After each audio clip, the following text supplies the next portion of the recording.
करते हैं कि शब्द के विषय में चर्चा करते हैं कि शब्द किसे कहते हैं। शब्द से आशय वर्णों के सार्थक मेल से, वर्णों के सार्थक मेल से। शब्द क्या है? वर्णों का सार्थक मेल। जब भी किसी वर्ण का कोई अर्थ निकल कर आएगा, वर्ण आपस में मिल गए ना, कोई न कोई अर्थ बनकर आएगा, जब वो अर्थ बनकर आएगा तो शब्द होंगे। ऐसे भी तो शब्द हो सकते हैं कि जो कैसे भी वर्णों को मिला दीजिए, वो भी तो कोई ना कोई शब्द तो बनेगा ही, तो वो शब्द क्या कहलाएंगे? हमारे निरर्थक। शब्द दो प्रकार के होते हैं। पहला कौन सा होता है? हमारा सार्थक शब्द। शब्द कौन से? सार्थक। और दूसरा शब्द हमारा होता है निरर्थक शब्द, यानी जिसका कोई अर्थ न निकले। ये शब्द क्या हो सकते हैं? हमेशा ये शब्द क्या होते हैं? ध्वनियात्मक होते हैं। ऐसे शब्द क्या होंगे? ध्वनियात्मक, यानी टिर्राना, पिरपिराना, घनघनाना, हनहाना, शब्द तो है ही ना, पर कोई अर्थ नहीं है। जैसे ध्वनि आए वैसे आवाज शब्द बन गए, तो निरर्थक शब्द। सार्थक शब्द है तो हमारी जितनी परिभाषा बढ़ेगी, किसकी बढ़ेगी? सार्थक शब्दों की परिभाषा चलेगी। तो सार्थक शब्द, सार्थक शब्द का पहला प्रकार क्या है? सार्थक शब्द का पहला प्रकार उत्पत्ति के आधार पर। शब्दों की रचना किससे होगी? उत्पत्ति के आधार पे। शब्द बनेंगे किससे? यानी उत्पन्न हुए, कहीं न कहीं से शब्दों का जन्म हुआ। शब्द जन्म कहां से हुए होंगे? शब्द का जन्म कहां से हुआ? संस्कृत से। किसी भी शब्द का जन्म कहां से हुआ? संस्कृत से। दुनिया की किसी भी भाषा का कोई भी शब्द की आदि जननी भाषा कौन सी है? संस्कृत। तो शब्द का जन्म तो संस्कृत से हुआ ना, तो शब्द की शुरुआत संस्कृत से। तो संस्कृत के शब्दों को ज्यों का त्यों सिर्फ विसर्ग हटाकर हिंदी में प्रयोग कर लिया जाए तो वो क्या कहलाता है? हमारा तत्सम। वही शब्द क्या कहलाते हैं? तत्सम। तत्सम से आशय क्या है? क्या करता है? तत् धन सम। तत् मतलब वैसा, सम मतलब जैसा। जैसा यहाँ है वैसा ही यहाँ प्रयोग कर लिया जाए तो क्या कहलाएगा? तत्सम। जैसे हम प्रयोग करते हैं ना, क्या लिखते हैं? अग्निः। अग्निः संस्कृत में है ना, थोड़ा सा हटा दिए, क्या कर दिए? अग्नि। अग्नि क्या हो गया? तत्सम हो गया। भाई दूसरा क्या होता है उत्पत्ति के आधार पे? इसको कहते हैं तद्भव। तद्भव का अर्थ क्या हो गया? तद्धन भाव। तद मतलब उसके, भाव मतलब स्थान पर, उसके स्थान पर। किसके स्थान पर? इसके स्थान पर।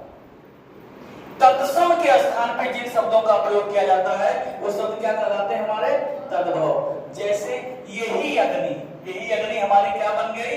यही अग्नि हमारी क्या बन गई? आग बन गई।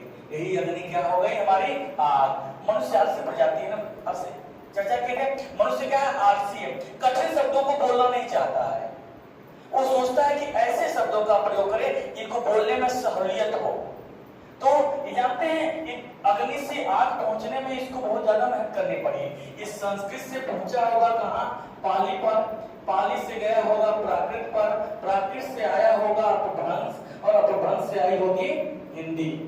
तो जाहिर सी बात है संस्कृत में रहा होगा अग्नि है, अग्नि से हुआ होगा ये अग्न, अग्नि से हुआ अग्न, अग्न से होता है ये अग्ग, अग्ग से होता है ये आग, और आग से हिंदी में आ गया आग। और आज के समय में इसी को प्रयोग किया जाता है, क्या कहते हैं? आगी। आगे लिया वह, यही तो है। यानी मनुष्य अपनी सहूलियत के अनुसार बदलता चला गया। तद्भव। दूसरा हमारा क्या है? पहला हो गया तत्सम, दूसरा तद्भव। तीसरा कौन से? देशज। देशज यानी देशज क्या से? देश प्लस ज। ऐसे शब्द जो स्थानीय स्तर पर देश काल से जन्म लेते हो, जिनके उत्पत्ति का आधार हमारे पास नहीं हो। जैसे मान लीजिए आप सब कहें ठेला, जो चीज ढकेल देते हैं लोग क्या कहते हैं? ठेला। पहला शब्द बन गया ना। और ठेला का संस्कृत कुछ होता है? नहीं होता। पगड़ी, लोटा, जो लोटा है लोटा, वो तो छोड़ दिए। ये तो ये है देशक। इसके अलावा भिनभिनाना, परपराना, फिर लोग कहते हैं घुसका। अब घुसका कौन सा शब्द है? कहीं आया है किसी संस्कृत में? कहीं आया है? नहीं आया ना। हमने बोला, आपने समझ लिया ना, बस यही देशज है। एक जगह देश काल में जो भाषा समझ में आ जाए, जैसे समझ लीजिए जैसे आप यहाँ है ना, आप उत्तर प्रदेश में निवास कर रहे हैं ना, आपसे कोई व्यक्ति कहे कि गंजी चाहिए, गंजी का मतलब यहाँ नॉर्मली क्या है? बनियान ना, यही ना है यहाँ। अब चले जाइए मध्य प्रदेश में, कहिए कि गंजी चाहिए, यहाँ पे क्या लेकर आएगा? भगोना। क्या लेकर आएगा? भगोना। अब बताइए, वहां का देशज शब्द है ना ये, यहाँ का देशज शब्द अलग अलग जो अलग। अब यहाँ हम क्या बोलते हैं? क्या लड़का लड़की है कहेंगे, और कहेंगे मोड़ा मोड़ी, कहीं कहेंगे छोरा छोरी, कहीं कहेंगे बबुआ बबुनी।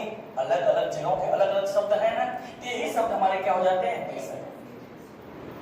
चौथा है हमारा विदेशर। विदेशर से आसे जब हमारे देश में अलग अलग देश के लोग आए, कभी अरब आक्रांता आए, कभी अंग्रेज आए, कभी इटालियन आए, रूसी आए, पुर्तगाली आए, जो भी व्यक्ति यहाँ आएगा, निवास करेगा, तो कहीं न कहीं अपने शब्दों को छोड़ेगा ना, यहाँ अपने शब्दों का ज्ञान यहाँ रखेगा ना। तो ऐसे विदेशी भाषा के शब्द जो हिंदी के होके रह गए, ये शब्द क्या हो गए?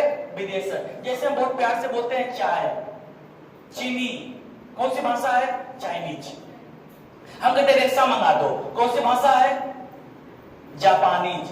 हम कहते हैं को काजू खाना है, कौन सी भाषा है? पुर्तगाली। हम कहते हैं अखबार अलमारी, भाषा कौन सी है? अरबी। इन शब्दों का प्रयोग हिंदी में करते हैं ना, धड़ल्ले से कर।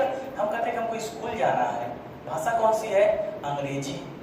ये क्या है? विदेशर शब्द। जो विदेशी भाषा के शब्द हिंदी में धड़ल्ले से प्रयोग हो रहे हैं, उसको क्या कहते हैं हम? विदेशर। चौथा हमारा कौन? पांचवा संकर, यानी पहला तत्सम, दूसरा तद्भव, तीसरा देशज, चौथा विदेशर और पांचवा संकर। नाम ही है संकर। संकर से अंग्रेजी जानते हैं हाइब्रिड। हाइब्रिड का मतलब जहां दो अलग अलग वस्तुओं को एक जगह मिला दिया जाए, वो क्या हो जाता है? संकर यानी हाइब्रिड। यानी जहां दो अलग अलग भाषाएं मिलकर किसी नई भाषा के शब्द का निर्माण कर दे, वो क्या हो जाएगा? संकर। जैसे हमारे पास शब्द है लाठी चार्ज, कहते हैं ना कि लाठी चार्ज हुई। लाठी शब्द है हिंदी का, चार्ज शब्द है अंग्रेजी का, दोनों को मिला दिए बन गया लाठी चार्ज।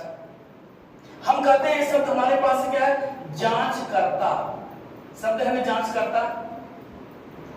जांच शब्द हमारा हिंदी का, करता शब्द संस्कृत का, दोनों मिलकर क्या बन गए? संकर शब्द। हम कहते हैं रेलगाड़ी, रेलगाड़ी।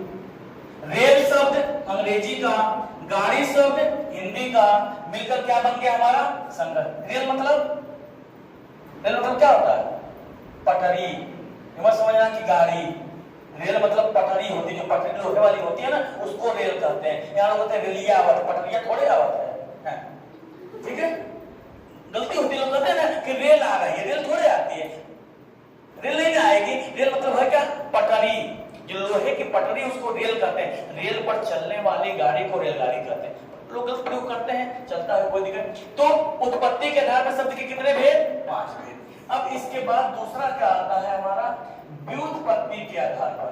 व्युत्पत्ति के आधार पर यानी मनुष्य जब शब्दों का निर्माण अपने अनुसार कर लेता है, उसको कहते हैं व्युत्पत्ति के आधार पर। व्युत्पत्ति के आधार पर शब्द का पहला भेद क्या है? रूढ़ शब्द। शब्द कौन से? रूढ़ शब्द। दूसरा शब्द हमारे कौन से हैं? यौगिक शब्द। और तीसरा होता है योग रूढ़ शब्द। पहला रूढ़ शब्द। रूढ़ शब्द से मतलब ऐसे शब्द जिनका विभंजन कर देने के बाद उसका कोई सार्थक अर्थ न निकले, उसको रूढ़ शब्द कहते हैं। यानी एक रूप में दिख रहा है तभी तक उसकी वैल्यू है, ज्यों तोड़ दिए वैल्यू समाप्त। हमको लिखना है टेबल, हमको लिखना है बालक, हमको लिखना है गाय, हमको लिखना है भैंस। अब ये शब्द क्या है आपका? जैसे बालक हो गया, गाय हो गई, भैंस हो। अब इसको अगर हम तोड़ देंगे कहीं से तो कोई अर्थ निकलेगा? कोई अर्थ। जब एक में बना हुआ है अलग अलग अपना, तभी शब्द का अर्थ है, यानी क्या है? रूढ़। पर यौगिक शब्द ऐसे शब्द जो दो शब्दों को मिलकर बने और तोड़ भी दिया जाए तो दोनों का अपना अपना मतलब बने। जैसे हमारे पास एक रूढ़ शब्द था रसोई, और दूसरा रूढ़ शब्द हमारे पास था घर। अब इनको तोड़ के अलग नहीं किया जा सकता था, पर इनको जोड़ के नया शब्द बनाया जा सकता है। कर सकते हैं ना? रसोई घर यौगिक हो गया ना। अब रसोई घर को अलग अलग भी कर दोगे तो दोनों का मतलब बनेगा ना। तोड़ दोनों को, रसोई का अलग मतलब, घर का अलग से आशय कि ऐसे शब्द जिनको विभंजन कर देने के पश्चात भी अपना अलग अलग अर्थ लेकर आए उनको क्या कहेंगे हम? यौगिक शब्द। हम कहते हैं क्या? विद्यालय। हम हमारे पास है ना विद्यालय, एक्चुअली है क्या ये? विद्याधन आलय। विद्या मतलब शिक्षा, आलय मतलब घर, जहाँ शिक्षा देने वाला घर उसको क्या कहते हैं हम? विद्यालय कहते हैं। ये यौगिक शब्द। तीसरा है योग रूढ़। ये थोड़ा सा जिद्दी स्वभाव का है। जिद्दी स्वभाव का कैसे है कि ये क्या कहता है, हम योग तो होंगे, हम तो क्या करेंगे, हम मिलेंगे तो, परंतु किसी एक के होके रहेंगे। हम मिलेंगे, हम दो शब्दों के मिलन से ही बनेंगे, पर जब मिलने के बाद हमारे विषय में आप बात करोगे हम क्या हो जाएंगे? किसी एक के हो जाएंगे। कैसे? जैसे हमारे पास एक मूलतः शब्द है लंबा और दूसरा शब्द हमारे पास क्या है? उदर। दोनों को मिला दीजिए, क्या हो जाएगा? देखिए, लंबा शब्द है ना, लंबा शब्द का मतलब लंबा, और दूसरा हमारे पास है उदर। दोनों को मिला देंगे तो दोनों मिलके क्या बन जाएगा? लंबोदर। दोनों को अलग अलग करेंगे तो दो अलग अलग शब्द बनेंगे ना। एक क्या बनेगा? लंबा, दूसरा उदर। परंतु ज्यों दोनों मिल गए, दोनों मिलके क्या हो गए? लंबोदर। अब लंबोदर आप किसी को कह लेंगे, जिसका पेट लंबा होगा उसको लंबोदर कर सकते हैं? नहीं कर सकते ना। किसको कहेंगे? सिर्फ गणेश जी को कहेंगे। यानी हम मिलेंगे तो दो शब्दों से मिलेंगे, परंतु क्या हो जाएंगे? किसी एक के होके रहेंगे और अलग से हमारा कोई वैल्यू। जैसे हमारे पास शब्द क्या होता है? जलज, यानी जल प्लस ज, जल में उत्पन्न होने वाले प्रत्येक वस्तु क्या कहलाएगी? जलज। पर जलज किसको कहते हैं? कमल को ना। कभी आपने जलज कहा है कि सिंघाड़े को, मछली को, जलकुंभी को? सब तो जल में उत्पन्न होता, पर नहीं किसी एक के लिए रूढ़ हो जाना। रूढ़ वाक्य की परिभाषा पता है? सबसे अच्छा रूढ़ वाक्य, एक बहुत प्यारा रूढ़ वाक्य है, राम नाम सत्य है ना? प्यारा रूढ़ वाक्य, राम नाम सत्य रूढ़ वाक्य है। इस शब्द में क्या गड़बड़ी है? कोई गड़बड़ी है? राम नाम सत्य, भगवान का राम का नाम क्या है? सत्य है। इस शब्द को जाइए किसी के बर्थडे पार्टी पर और कहिए कि राम नाम सत्य है, कर लेंगे? कोई आपने गाली दिया? कोई बुराई है? नहीं है। परंतु किसी एक प्रयोजन के लिए रूढ़ हो गया है ना। आप चाह के भी किसी दूसरे प्रयोजन पे इसका प्रयोग नहीं कर सकते, जबकि शब्द में कहीं कोई बुराई नहीं है, वाक्य में कहीं कोई बुराई नहीं है, परंतु एक के लिए रूढ़ हो जाना। जब कोई शब्द, कोई वाक्य किसी विशेष परिस्थिति में रूढ़ हो जाता है तो उसको हम क्या कहते हैं? योग रूढ़। ये किसके आधार पे? व्युत्पत्ति के आधार पे। ठीक है। इसके बाद तीसरा जो एक आता है वो होता है हमारा शब्द शक्ति के आधार पे। शब्द शक्ति के आधार पे भी शब्दों को बांटा गया है। शब्द शक्ति, शब्द शक्ति से आशय कि शब्द अपने शक्ति के अनुसार प्रदर्शन करेगा। यानी पहला इसमें जो शब्द शक्ति, पहला क्या हो जाएगा? ये कहलाता हमारा अभिधा। कौन से शब्द? अभिधा। दूसरे कौन से होते हैं?